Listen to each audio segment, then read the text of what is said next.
चाणक्य नीति की यह 10 बातें आपको सफल बना देगी। पार्ट 1। क्रोध पर संयम रखें। क्रोध करना जीवन को नकारात्मक बनाता है।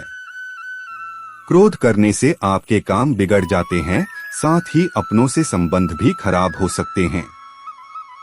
यदि आपको अत्यधिक क्रोध आता है तो आप संकट में भी पड़ सकते हैं, साथ ही आपका किसी के साथ भी अनावश्यक विवाद हो सकता है जो दुख का कारण बन सकता है।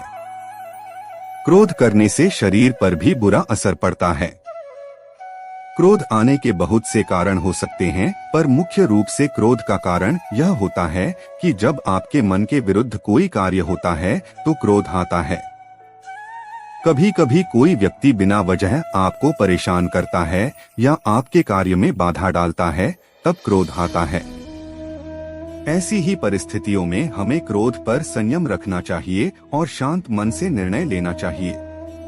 2. अनुशासन में रहें। चाणक्य का कहना है कि अनुशासन जीवन को सरल और सफल बनाता है। यदि आपके जीवन में अनुशासन नाम की कोई चीज नहीं है तो आप कभी सफल नहीं हो सकेंगे।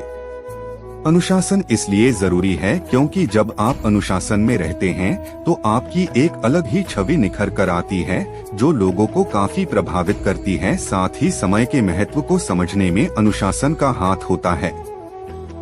जीवन को अनुशासन के साथ व्यतीत करने में कभी भी कठिनाई नहीं होती है। आपको केवल अपने मन को शांत रखना है और किसी भी परिस्थिति में इस संकल्प को नहीं भूलना है कि हमें अनुशासन का पालन करना है।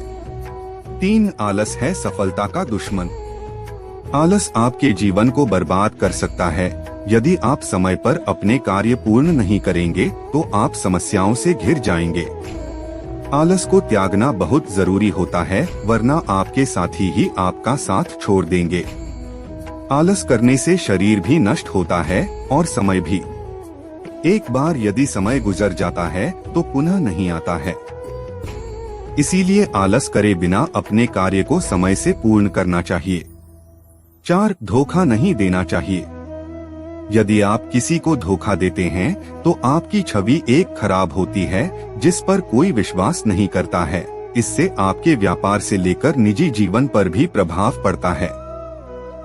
सफल बनने के लिए लोगों का विश्वास जीतना जरूरी होता है। 5. अहंकार। अहंकार जीवन को एक गहरी खाई में धकेल देता है जहां केवल अंधेरा होता है। अर्थात यदि आप अहंकार करते हैं तो आपके साथ कोई रहना पसंद नहीं करेगा, आप अकेला महसूस करने लगेंगे। जैसा कि हम जानते हैं कि रावण को अपनी शक्तियों का अहंकार था जिस वजह से उसका अंत हो गया। चाहे धन हो, बुद्धि हो या समाज में नाम हो, अहंकार करने से ये सभी नष्ट हो जाते हैं या इनकी कोई अहमियत नहीं रहती है।